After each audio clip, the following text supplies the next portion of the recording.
द्रविणोदा जो अग्नि है ना, इसलिए द्रविणोदा अयमेव अग्नि द्रोणोदा, ये प्रसंग चल रहा है। ये तो इधर द्रविणोदा पिबतु द्राविणो दस हस्यैव तद्भवति, ये इसी अग्नि पर जाएगा।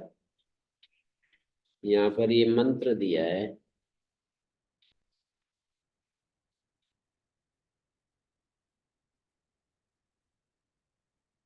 इस मंत्र में क्या कहा?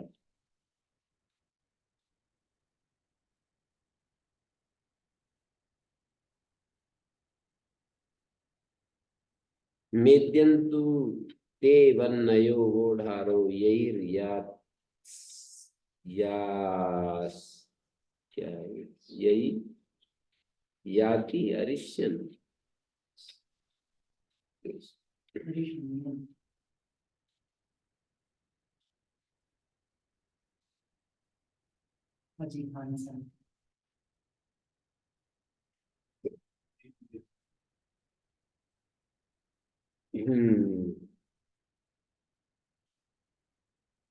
वोढा, अग्नि ज्वालाएं अभी को आकाश में फंसाती है, तो उन्हें वन्नी कहा है।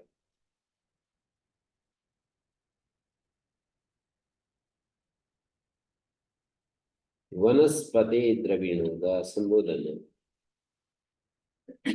ऋतुयाज मंत्रों में से मेद्यन्तु ते वन्नया एक मंत्र पुष्टि के लिए दिया है। इसका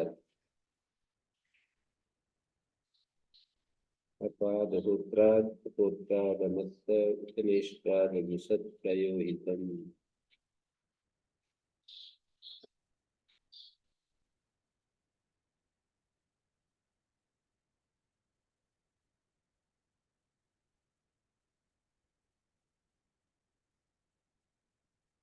इससे पहले वाला जो मंत्र था,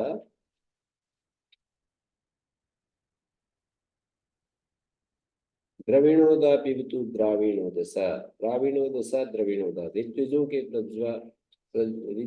ऋतुजों के द्वारा जलाए गए वृष्टि आदि का प्रदाता यज्ञाग्नि हितम प्रया होत्रा तया हितकारी हवि को वृष्टि पर याग से पान करे।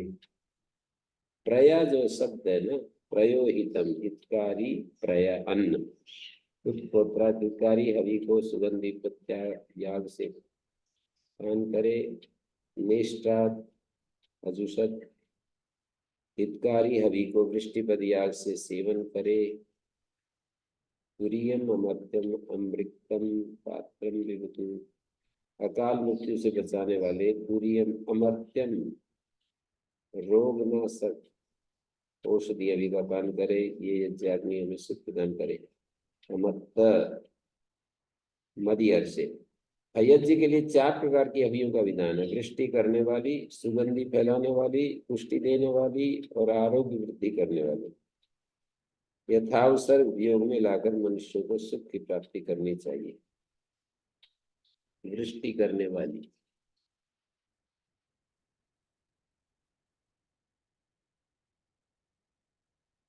पुष्टिप्रद याग। अब ये इतना ज्यादा प्रदूषण है, इतना अधिक चारों तरफ पूरा अटैक हो रहा है, तो थोड़े से यज्ञ 1-8 क्विंटल का हवन करने से क्या होगा? विरोध में थोड़ा, मतलब बहुत ज्यादा बैक्टीरिया है, और थोड़ी सी दवाई लें तो ये व्यर्थ तो नहीं जाती, पर इसको तो 2 किलोमीटर तक के दूरी तक बताते हैं, बहुत ज्यादा बताते हैं। क्या 1200 बताते हैं, और ये 2 किलोमीटर तक ऊपर या चारों तरफ? ठीक है, पर बहुत ज्यादा प्रदूषण हो रहा है ना। पहले तो ये कितने ज्यादा, जितने अधिक पेड़ होते हैं ना वहां करने के लिए किया जाता है ये हवन। हवन का विधान वहां है जहाँ खूब सारे पेड़ होते हैं, वहां करना चाहिए। ऐसे जगह नहीं करना चाहिए जहाँ पेड़ ना मतलब ऐसा भी सुना है मैंने कि पेड़ पौधों को भी जीवन मिलता है, ऑक्सीजन, वो जो धुआं निकलता है ना, ये भी तर्क देते हैं कि धुआं निकलता है वो तो कार्बन डाइऑक्साइड है, ये तो खराब और करेगा। तो पेड़ों के लिए उसका भोजन मिल जाएगा और पेड़ हमको फिर ऑक्सीजन दे देंगे। हम्म।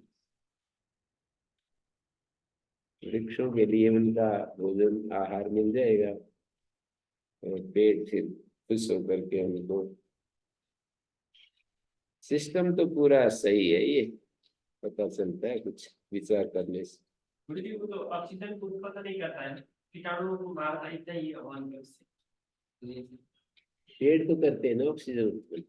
पर वो पेड़ के लिए तो मुझे कार्बन डाइऑक्साइड की वैसी कमी नहीं होती, मतलब उनसे ही उसको कार्बन डाइऑक्साइड नहीं हवन वाला विशेषता नहीं होती। इसमें विचार करने की बात है, मैं तो ज्यादा इस पर सोचा नहीं है कि हवन का कार्बन डाइऑक्साइड और एक ये जो फैक्ट्रियों का ऑक्साइड, या दोनों में एक ही, वृक्षों के लिए दोनों में समानता ही रहती है। क्यों जी श्याम जी, आप बताओ।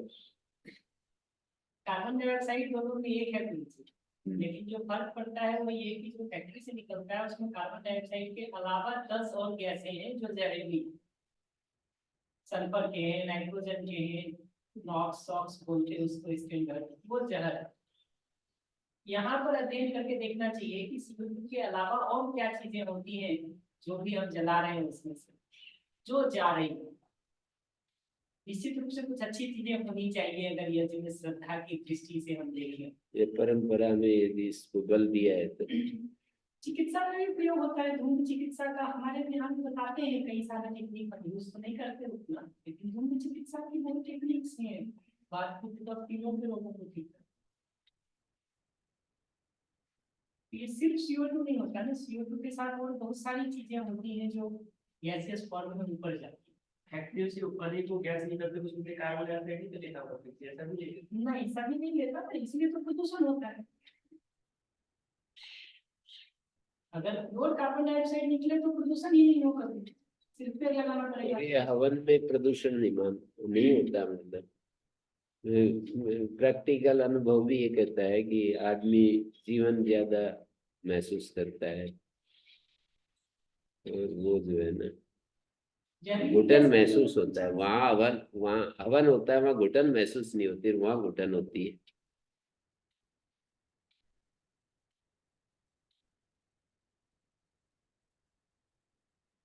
चार प्रकार के ये हवियां हैं: वृष्टि करने वाली, सुगंध फैलाने वाली, पुष्टि देने वाली और आरोग्य वृद्धि करने वाली। अपादोत्राद उत्पोत्राद अमत्त उत्नेष्ट्राद अजुसत प्रयोहितम हितकारी प्रयहन तुरीयम पात्रम अमृतम अमर्त्यम द्रविणोदा पिबतु द्राविणोदस।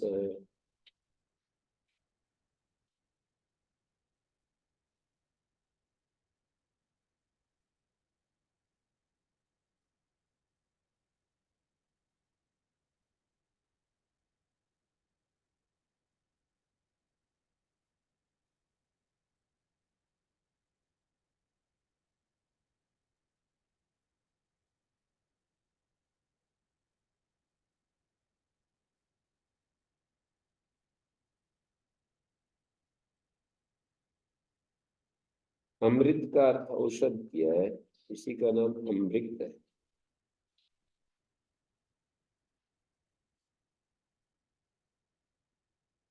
ये यतुते वदनया वनस्पति द्रविणोद, हे वृष्टि जल की रक्षा करने वाली ज्ञानी, ते वन्नया में यतुतु, तेरी ज्वालाएं घृताहुति से स्निग्ध हो। वनस्पति द्रविणोदा, हे वृष्टि जल की रक्षा करने वाली अज्ञाग्नि, ते वन्नया मेत्यंतु, तेरी ज्वालाएं घृताहुति से स्निग्ध हो। तेरी ज्वालाएं घृताहुति से स्निग्ध हो, ये भी अरिष्यन ईयसे, जिससे कि तू दुख न देती हुई गति कर रही है, प्रज्वलित हो रही है। ये भी अरिष्यन ईयसे, दुख न देती हुई गति कर रही है तू। अरिष्यन का मतलब दुख न देती हुई गति कर रही है, ईयसे। वीडयस्व, हे अज्ञानी तू स्थिर हो, दीर्घ सत्रों के द्वारा चिरकाल तक प्रदीप्त रहे।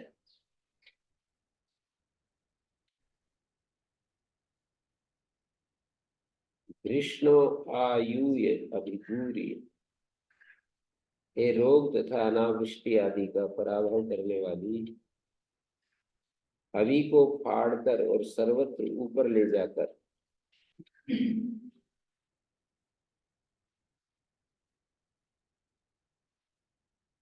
हवि को फाड़कर और सर्वत्र ऊपर ले जाकर कम नेष्ट्रात ऋतु भी सोमम पीयू, तू पुष्टिप्रद याग के ऋतु अनुकूल सोम, दुग्ध, घृत आदि रस पदार्थों का पान कर। पुष्टिप्रद याग के अनुकूल, नेष्ट्रात नेष्ट्रियाधिष्ण्यात, वन्ही इसके मंत्र के जो शब्द हैं उनको नेत्यंतु ते वन्नया, वो ढारो यैर याति अरिष्यन, याति अरिष्यन है ये, दृढ़ी भव। मेत्यंतु ते वन्नयो एभिर ईयसे अरिष्यन, वीळयस्व, छांदस दीर्घ हो रहा है, वीळयस्व वनस्पते, हे वनस्पते, वृष्टि जल की रक्षा करने वाली वनस्पति, वन का अर्थ है वृष्टि जल, पति पालक, जल कहते हैं, वन नाम जल का है। वनस्पति जल से पैदा होती है, इसलिए इनको वन कह दिया होगा, वन इनको पेड़ पौधों को। वन नाम जल का है, जल से पैदा होने के कारण।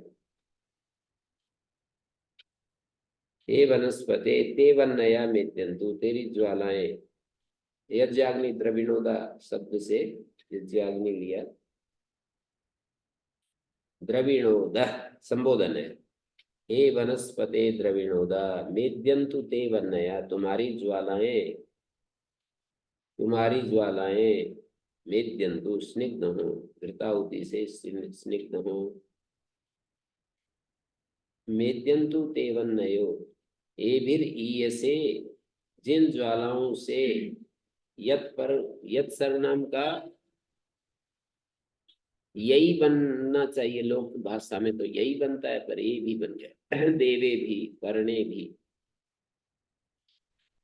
तो ए भी, जिन ज्वालाओं से तुम गति करते हो, तुम ईयसे अरिष्यन, न कष्ट पीड़ा देते हुए, वीळयस्व तू पराक्रम दिखा, दृढ़ हो जा। वीळयस्व का अर्थ है दृढ़ी भव। आयुया, आयु शब्द है, हे कृष्णो आयुया, प्रज्वलित हो रही है, वीळयस्व यज्ञाग्नि, तुम स्थिर हो जाओ, दीर्घ शत्रुओं के द्वारा चिरकाल तक प्रदीप्त रहो। यज्ञाग्नि वीळयस्व, यज्ञाग्नि का स्थिर होना यही है कि स्थिर हो जाओ।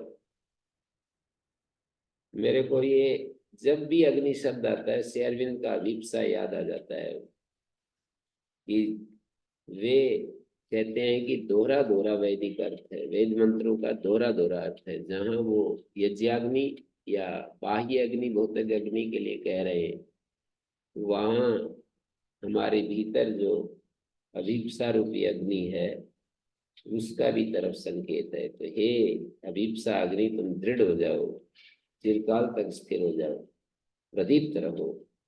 दृष्टो आयु अभिगूर, हे रोग और अनावृष्टि आदि का पराभव करने वाली, हवि को फाड़कर और सर्वत्र ऊपर ले जाकर आयु अभिगूर्य।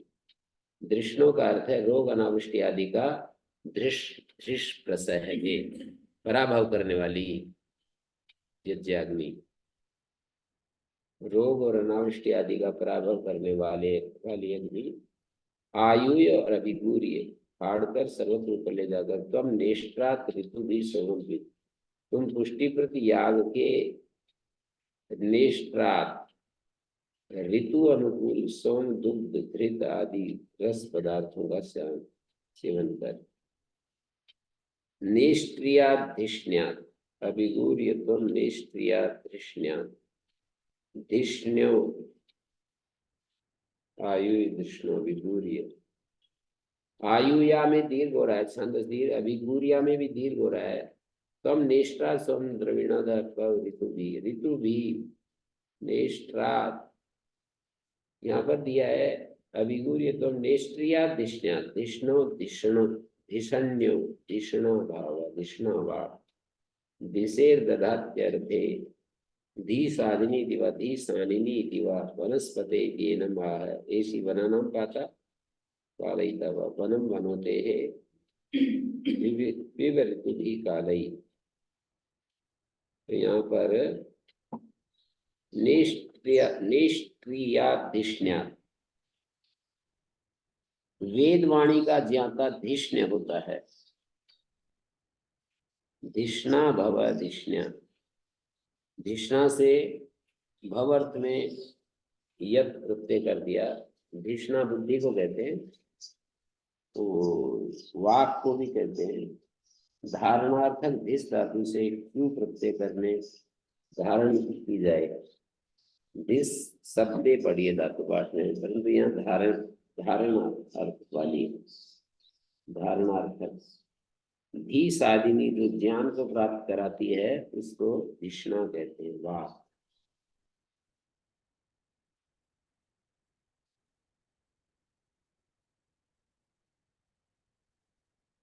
धी साधिनी जो ज्ञान को प्राप्त कराती है। धी सदना धिषणा जो ज्ञान को देने वाली है। धी सनना धिषणा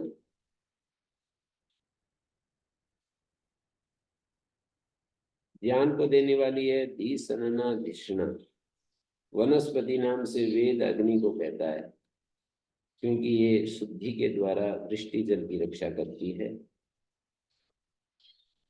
शुद्धि के द्वारा वन वृष्टि जल की रक्षा करती है। पति शब्द रक्षणात्मक धातु से बने। वन शब्द जलवाची निघंटु में है। जल का विशेषतया सेवन किया जाता है, तो इसे वन कहा है। वन संभक्तम, हाँ, तो संभक्ति का सेवन अर्थ है। तो वन जल का विशेष रूप से सेवन करते हैं ना, इसलिए उसको वन कहते हैं। और ऋतु काल है। धिष्ण्या शब्द पर ज्यादा लिखा है।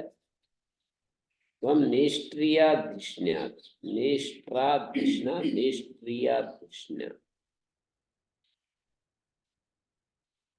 वीडयस्व दृष्णो अभी आयु अभिगूर्य अनावृष्टि आदि का प्रभाव करने वाले हवि को फाड़कर सर्वत्र ऊपर ले जाने वाली आयु अभिगूर्य धिष्णो तुम निष्ठाद ऋतु भी सोमंत्री पुष्टिपद याग के ऋतु अनुकूल सोम दुग्ध घृत आदि पदार्थों का पान कर।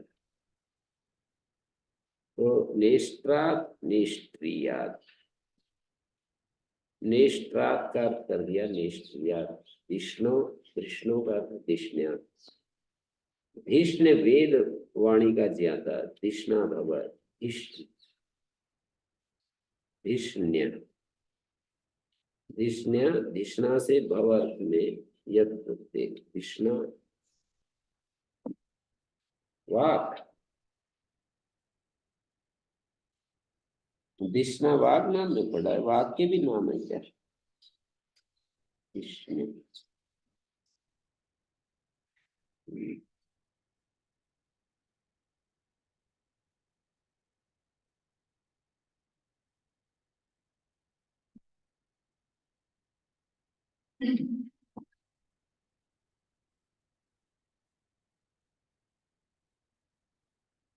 वाग में होनी होना चाहिए। क्रिया में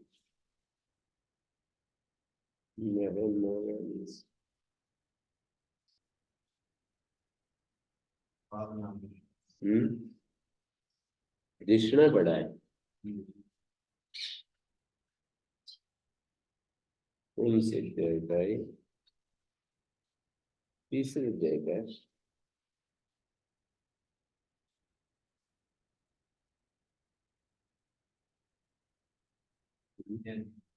पहले अध्याय।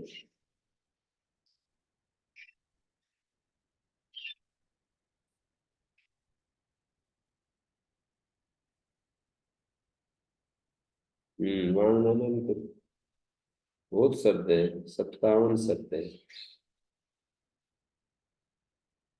श्लोक है धारा इला गौ गौरी गांधर्वी गभीरा गंभीरा मंद्रा मंद्रा जनी राशि वाणी वाणी जीवाणी भारती धमनी नाड़ी मेड़ी मेना सूर्य सरस्वती निवित स्वाहा वग्नोपत्ति मायु का कुछ जीवा गौशा स्वर शब्द स्वनरी होत्रा घी गाथा गण धीना ज्ञा विपा नना कषा दिष्णा दिष्णा नव अक्षर मई अदिति शची वाक वाक भी है अनुष्टुप धेनु भी है वल गलदा सरस पर्णी रेकुरा सप्त पंचानी। जैसे अष्टाध्यायी की इसका अभ्यास यदि हो अच्छा तो जैसे अष्टाध्यायी का सूत्र हमें चित्र आ जाता है कि ये 5वें अध्याय के तीसरे पाद गायत्री नंबर वहां पर है। तो ऐसे ही निघंटु का अभ्यास हो तो शब्द आते ही ये ध्यान आ जाएगा कि ये उस गण में पड़ा है, वांग नाम में पड़ा है। अच्छा अभ्यास महर्षि दयानंद को इसका बहुत जबरदस्त अभ्यास है निघंटु का। तुरंत उनको ध्यान आ जाता है कि ये शब्द उस नाम में पड़ा है, देखना नहीं पड़ता उनको, पुस्तक देखनी पड़ती, एकदम खट से ध्यान आता है।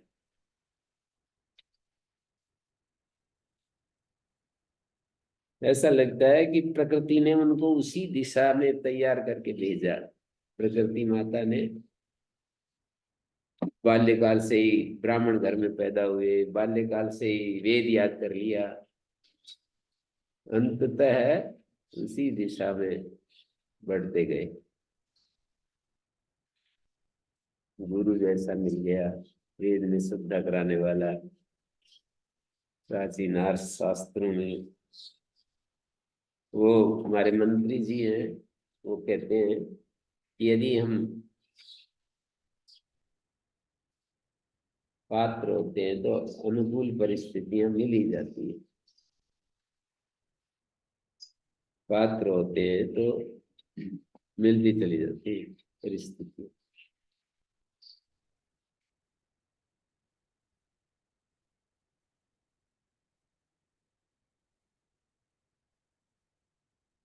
तो अब धिषणा का धारणार्थक धिस धातु से क्यों प्रत्यय करने से जो धारण की जाए वो धिषणा वाक, और धातु पाठ में धिस शब्दे पड़ी है परंतु यह धारणार्थक धी साधिनी जो ज्ञान को प्राप्त कराती है, धी सदना धीषणा, और जो ज्ञान को देने वाली है धी सनना धिषणा। निष्क्रियात धिष्ण्यात, निष्क्रात, निष्ठा शब्द का अर्थ है ले जाने वाला, निष्क्रात धिष्ण्यात।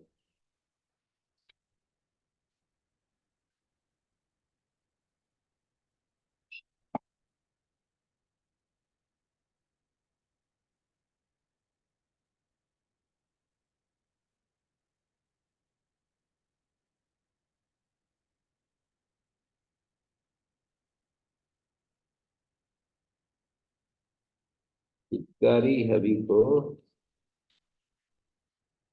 निष्क्रात पुष्टि प्रद याग निष्ठा। आपकी पुस्तकों में निष्क्रात निष्क्रियात का अर्थ क्या दिया है? मंत्र में जो निष्क्रात का अर्थ किया निष्क्रियात, इसका अर्थ क्या दिया है? कृष्णयार्थ देशा।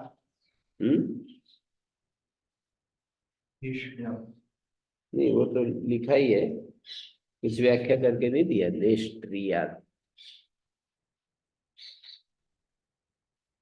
नेस्क्रूर यागात ऐसा है, इतनी सारी है। नेष्ट्रुर यागात, जी। नेष्टा याग। नेस्ट्री शोक दात पात्रात। नेस्ट्री शोक दात एदर। स्वभूतात्,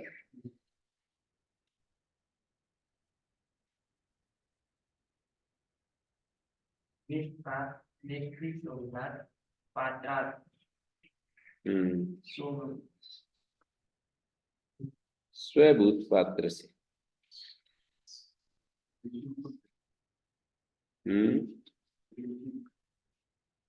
और नेष्टा एक ऋत्विक भी है। अब दूसरा पाठ चला रहा हूं जी। द्रविणोदा का तो पूरा हो गया विवेचन। अग्नि के लिए गौण रूप से विद्युत और सूर्य का वाचक है।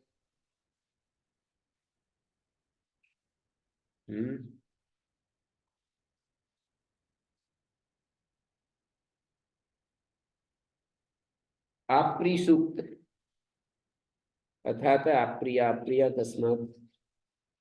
आप्री सूक्त है, 12 देवता है आप्री देवता। तो वे ये इद्म तनुनपात नारासंस इड बहिस द्वार उषासानकता दैव्या होतारा तिस्रो देवी त्वष्ट्री वनस्पति और स्वाहा कृतया, ये 12 देवता आप्री देवता। आप्री देवताओं की व्याख्या है। आप्री सूक्त भी है और आप्री देवता। आप्री कैसे कहलाते हैं? आप्रिया कस्मात, आप्री शब्द का बहुवचन में आप्रिया बनेगा। आपनोते प्रीणातेर्वा, या तो आप्री व्याप्तो धातु से या प्रीणाति धातु से। मानी जिन ऋचाओं से मनुष्य सुख लाभ करता है या जो ऋचाएं मनुष्य को प्रसन्न करती हैं, उन ऋचाओं को आप्री कहते हैं। मनुष्यों को प्रसन्न करने वाली ऋचाएं, मनुष्य जिनसे सुख लाभ करता है। ऋचाएं सुख कैसे देती हैं? ऋचाओं में ज्ञान है, ज्ञान से सुख मिलता है। पदार्थ से भी सुख मिलता है।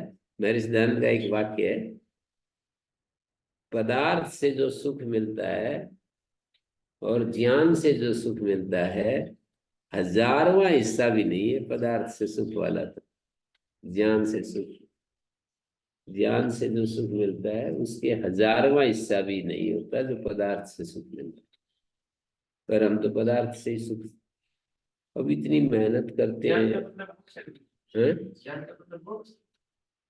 नहीं, वो तो अंतिम चीज है, पर ज्ञान तो ये भी है ना कि ये पदार्थ खाना चाहिए, ये नहीं खाना चाहिए, कितने समय उठना चाहिए, कितने समय नहीं उठना चाहिए, लापरवाही करनी चाहिए या सावधान रहना चाहिए, ये भी सब ज्ञान में ही आता है ना। कौन सी चीजें त्याज्य है, कौन सी चीजें ग्राह्य है, सब ज्ञान में आता है। दुख है, दुख जो है उसको भी जानना। सारे प्रमेय पदार्थ, आत्मा, शरीर, इंद्रिय, विषय, मन, बुद्धि, ज्ञान क्या है ये भी जानने की चीज है, ऐसे बता रखा है। आपने पूछा ना कि ज्ञान क्या, मोक्ष, तो आप ज्ञान को ही जानना चाह रहे हैं कि ये ज्ञान क्या चीज है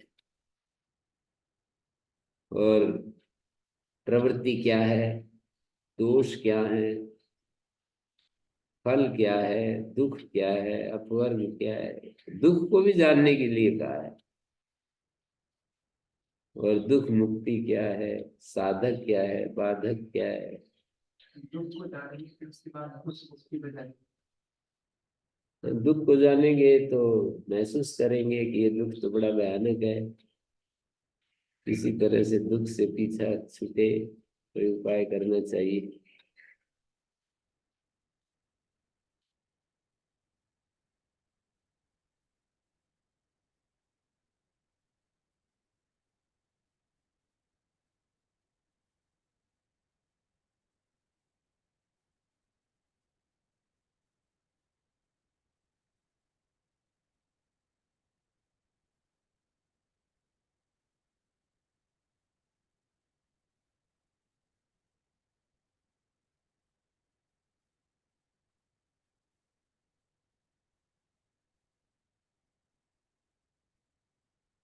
तो जी बहुत ही ज्ञान की तो महिमा है।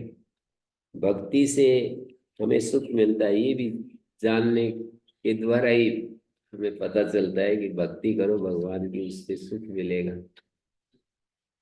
ये मिला करके कर्म का ज्ञान, ये कर्म करो ये मत करो, भक्ति करो, ये सब आत्मा को जानो, शरीर को जानो।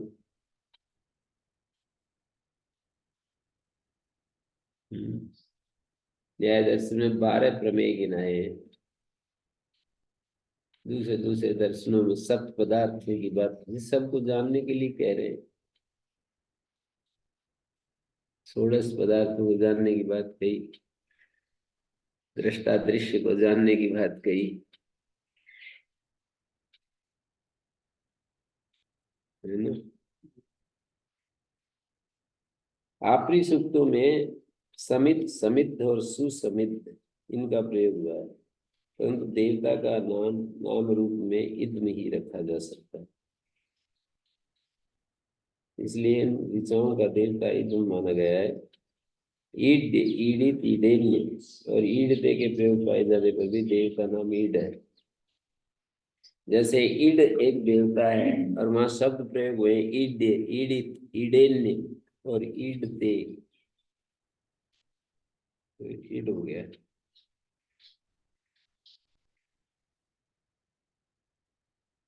तासाम इद्म प्रथमागामी भवति इद्म समिंदना। वो आपरी देवताओं में प्रथम जो है इद्म है, प्रथम आगामी, प्रथम आने वाला। इद्म, इद्म क्यों कहलाता है? समिंदन करने से, तस्य ईशा भवति। अयंत इद्म आत्मा जात वेदम, आमी इद्म शब्द का प्रयोग है।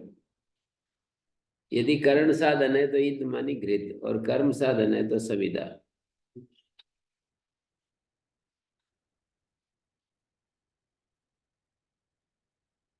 समिद्धो अद्य मनुषो दुरोणे देवो देवान यजसी जातवेद आचव मित्रमहस्य कित्वान् तम दूतः कविरसि प्रचेता। समिद्धो अद्य मनुष्यस्य मनुष्यस्य गृहे देवो देवान यजसी जातवेद आचवः मित्रमहस्य कित्वान् चेतनावान त्वं दूतः कविरसि प्रचेता प्रवृद्ध चेता। यज्ञेद्म इति कार्थक्यः अग्निरिति शाक्युनि।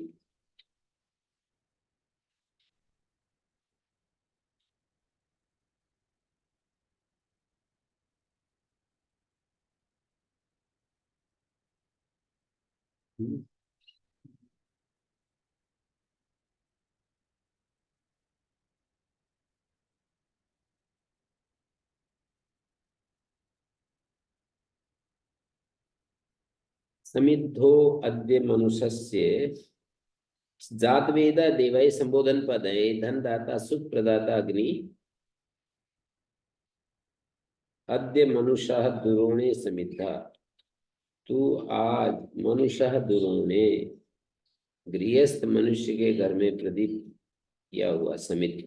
दुरोण कहते घर को, गृहे मनुष्य है, ये षष्ठी का एक है। मनुष्य से मनुष्य, मनुष्य से मनुष्य से गृहे, समिद्ध हुआ घर में देव देवान यजसी जातवे, हे जातवे देवताओं का यजन करता है। देवान यजसी देवताओं को देता है। मित्र महा यज्ञ करता मित्रों से आदरणीय। अग्नि चिकित्वान तू जान, चिकित्वान ज्ञान मतलब ज्ञानी होकर आ वह हमें देवताओं को प्राप्त करा। तुम दूता कवि प्रचेता सी, क्योंकि तू दूत की तरह हितकारी है, शिक्षा प्रदाता है, कवि है, प्रचेता उत्तम चेताने वाला है। तो इसमें कई सारी शिक्षाएं दे दी। प्रतिदिन यज्ञ होना चाहिए। मनुष्य से गृहे द्रोणे यजसी जात वेदा, गृहस्थ के घर में प्रतिदिन यज्ञ होना चाहिए। यज्ञ को बिना जानकार बनाए करने से कोई लाभ नहीं। यज्ञ को एक प्रकार से जानदार बनाना चाहिए। भावना के साथ करेंगे तो जानदार बनेगा, ज्ञान और भावना के साथ। रिचुअल के तौर पर करेंगे तो क्या है,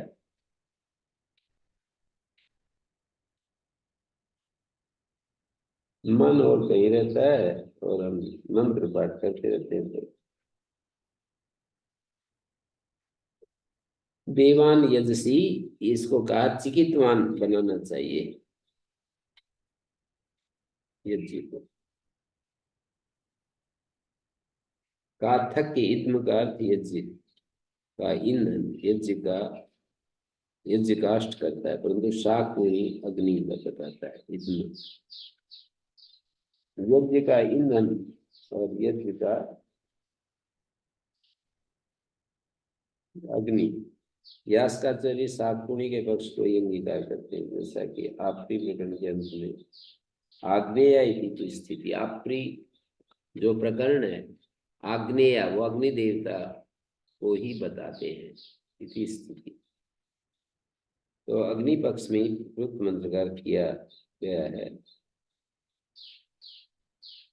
समिद्धो अद्य मनुष्य, समिद्धो अद्य मनुष्यो दुर्वणे, मनुष्य षष्ठी है, मनुष्यस्य मनुष्यस्य। देवान यदि जात वेदाच वह मित्र महर्षिकित्वान तम दूता कविरसि प्रचेता। तुम दूत हो, कवि हो, प्रचेता हो, ज्ञानवान हो। अब ऐसे संबोधन तो कोई ऐसी चीज ही होगी जो कि हमारी बात को सुन भी रही है।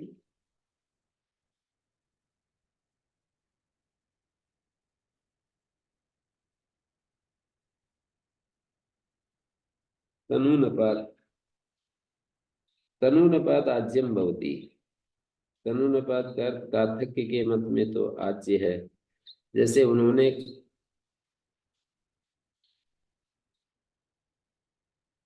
अग्निर्वि यज्ञेध्म इति काथक्य, काथक्य ने यज्ञ की इद्म काष्ठ संविधान बताया, शाकपुरी ने अग्नि बताया है। आज वह मित्र महस चिकित्वान, चेतना, चिकित्वान का चेतना, तुम द्वत कविरसि प्रचेता, प्रवृद्ध चेता। आवह लाओ, मित्र महस चिकित्वान, मित्र मह ये संबोधन पद है, मित्रों से आदरणीय। मित्र यज्ञ करता जो मित्र है उनसे मह पूजनीय अग्नि, और चेतनावान हो, अग्नि को ही मित्र मह चेतनावान आदि कह रहे हैं, जात वेदा कह रहे हैं। तनूनपात आज्यम भवति, तनूनपात काथक्य के मत में आज्य होता है, घृत होता है, परंतु शाकपूर्णी अग्नि मानता है। नपात इति अनंतराया प्रजाया नाम धेय। अनंतरा एक होता है अंतरा और एक अनंतरा। अनंतरा, अनंतरा प्रजा का नाम है, तीसरी पीढ़ी पोते का नाम है। अनंतरा प्रजा क्या होगी, अंतरा व्यवधान रहित जो पुत्र होता है, व्यवधान रहित होता है पिता का पुत्र, और अनंतरा पोता होता है व्यवधान युक्त। अनंतराया प्रजाया नाम थे। निर्णतमा भवति, बहुत नीचे गया हुआ होता है। नतम नमक नपा, सार्थक्य के मत में तनु का अर्थ गाय है। गौरत्र तनु रुच्यते तत्व अस्याम होगा। गौ जो है, तनु, तनु शब्द का अर्थ गौ है, क्योंकि इसमें भोग फैले हुए, सुख फैले हुए।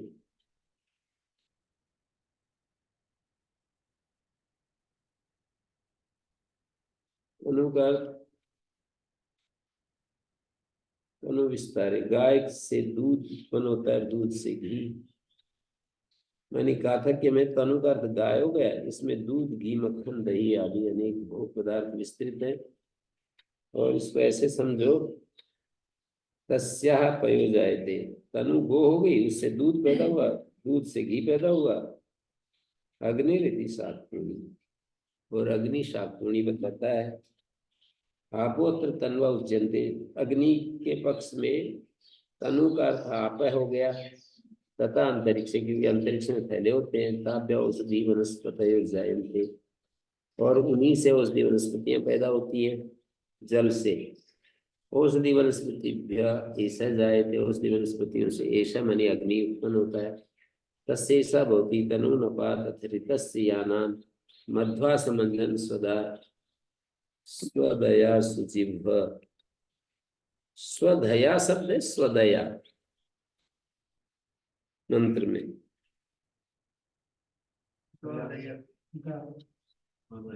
स्वदया सुजीव मन्मानि धीभिर यज्ञमृन्दन् देवत्रा च कृणुयद्वरं न तनूनपात् पथ ऋतस्य यानान् मध्वा यज्ञस्य समंजन। स्वदया सुजीव मध्वा यज्ञस्य समंजन यानान मधुना, अच्छा मध्वा का अर्थ मधुना, और ऋतस्य यानान यज्ञस्य यानान, ऋतस्य का अर्थ खोला यज्ञस्य, तनूनपात् पथ ऋतस्य यानान यज्ञस्य यानान मधुना समंजन स्वदय। अच्छा, ये स्वदय शब्द का छांदस दीर्घ हो रहा है, स्वदय स्वदया, स्वदया कल्याण जिह्वा, सुजिह्वा कल्याण जिह्वा। मनमानि धीभि मननानि चयो धीभि यज्ञम च यज्ञम रिंधन समर्थय, रिंधन मानी समर्थ। देवत्रा च कृणुयात् वरं न, देवान, देवत्रा शब्द का देवान है। देव मनुष्य पुरुष पुरुमर्तेभ्यो द्वितीया सप्तम्योर बहुलम, एक सूत्र है, देव शब्द द्वितीयांत से प्राप्त करते हैं।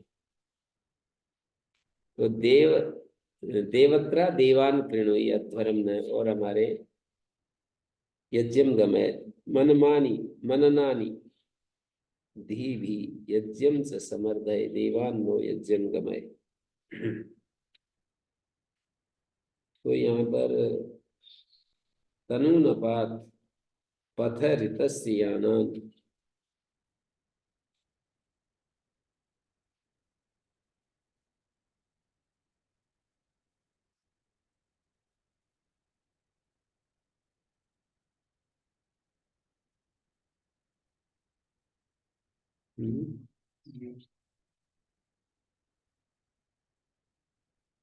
स्वामी दयानंद जी ने तनूनपात का अर्थ ये भी कर दिया, तनु नाम शरीर औषध आदि नाम ऊनानी न्यूनानी उपांगानी पाति रक्षति स तनूनपात, ऐसे कर दिया। मानी शरीर औषध आदि में जो कमी है उसको जो रक्षा करता है, जो शरीर और औषधि आदि पदार्थों के होने, पदार्थों के छोटे छोटे अंशों की भी रक्षा करने वाली है वो यज्ञाग्नि।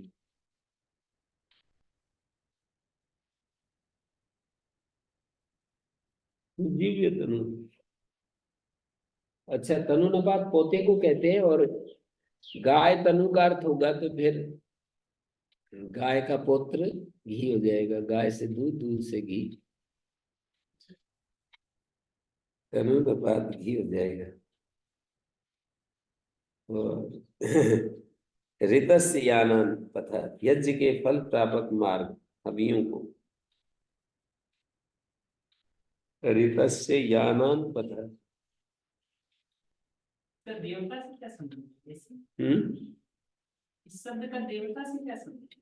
तनुनपात, तनुनपात देवता मन आज्य अर्थ है इसका, देवता देवता बना के है, घी को देवता बना करके उसकी क्या व्याख्या है? उसके गुण वर्ण,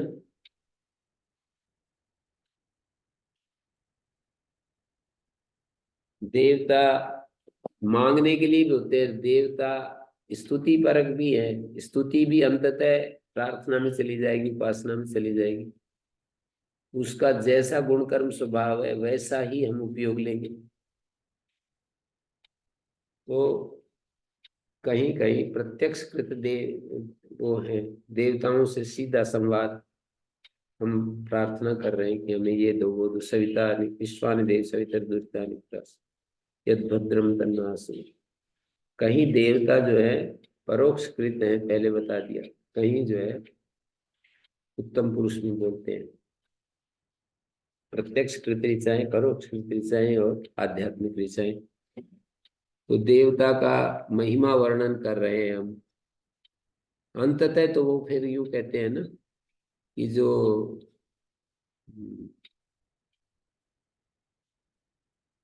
आमनायस क्रियार्थत्वात्, क्रिया दो तरह की है, एक शरीर की क्रिया, एक मन की क्रिया। आमनायस क्रियार्थत्वा आमनायस क्रियार्थत्वा अनर्थक्यम मतदर्थान।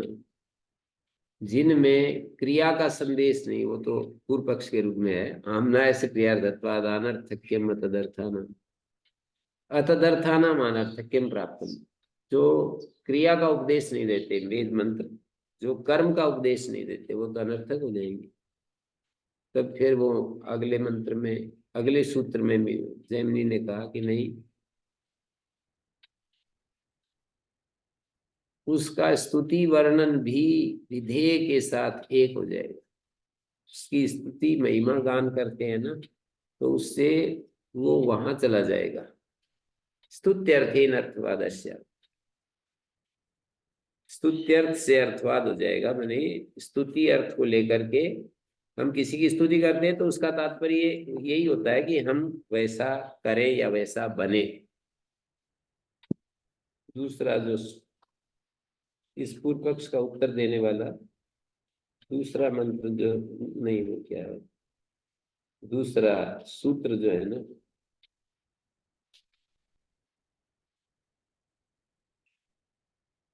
विधिना तो एक वाक्यत्वात् स्तुत्यर्थेन विधिनाम स्युः। विधिना तो एक वाक्यत्वात्, विधि के साथ एक वाक्यता हो जाएगी ये स्तुति की। विधिना तो एक वाक्यत्वात् स्तुत्यर्थेन, स्तुति अर्थ ले के साथ विधि नाम एक वाक्यत्वात्, स्तुत्यर्थ को लेकर विधियों की एक वाक्यता होकर वो सार्थक हो जाएगी। स्थावकत्वेन अर्थवत्व, विधिना तो एक वाक्य, विधि वाक्यों के साथ अर्थवाद वाक्यों की एक वाक्यता है, क्योंकि अर्थवाद वाक्य विधेय की स्तुति करने वाले। तो इस तरह से सारा वेद या तो शारीरिक क्रियाओं का संदेश देता है या मानसिक क्रियाओं का संदेश देता है, उपासना का संदेश देता है। और अंततः फिर मेरे सिद्धांत का तो ये मत है कि स्तुति और उपासना का संदेश देता है, उससे फिर एक निर्मल ज्ञान पैदा होता है। तो यही वेद का संदेश है। जीवों के लिए कर्म, शारीरिक कर्म और वाचिक कर्म और मानसिक कर्म उपासना कह देते हैं, उसका संदेश देता है। और इन कर्म से यदि वास्तव में देखा जाएगा तो ज्ञान उत्पन्न होगा, और उस ज्ञान से वो ज्ञान जो पैदा होगा वो मोक्ष का साधक होगा।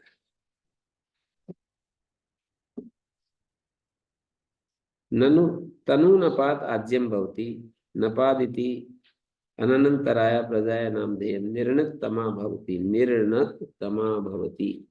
मानी बहुत नीचे गया होता है ना, पहले ऊपर पिता है, दूसरी पीढ़ी पुत्र है, तीसरी पीढ़ी पौत्र, निर्णत तमा हो गया ना, बहुत नीचे चला गया ऊपर से देखेंगे तो।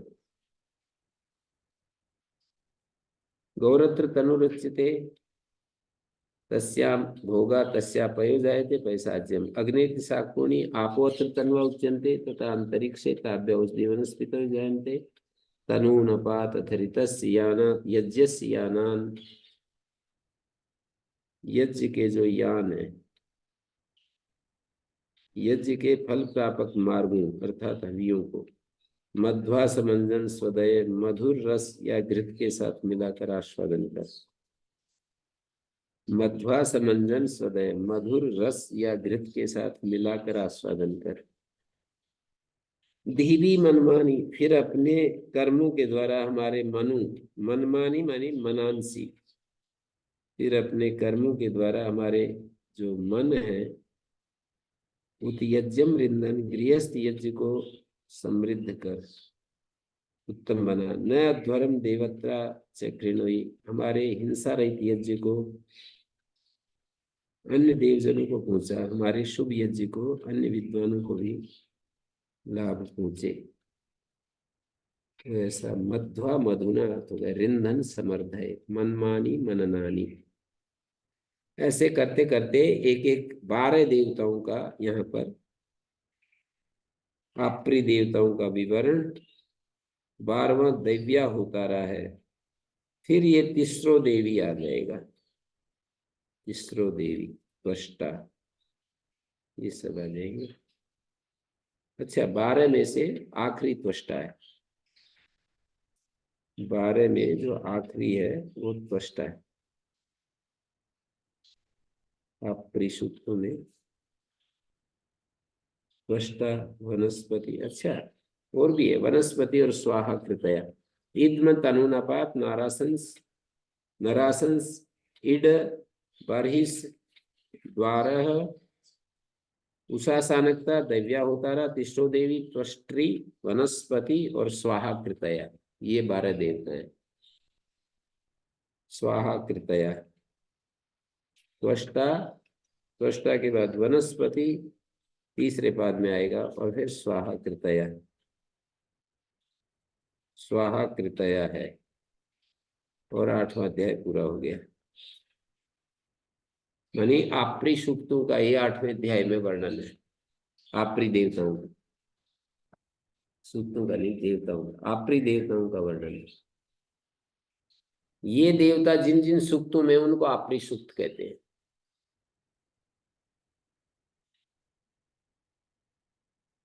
जिन सूक्तों में आपरी देवता है, उन सूक्तों को आपरी सूक्त कहा है। मनुष्यों को प्रसन्नता देने वाले आपरी सूक्त। आपरी भी, आपरी नाती, आपरी में इड भी है, इड। ओम शांति शांति शांति।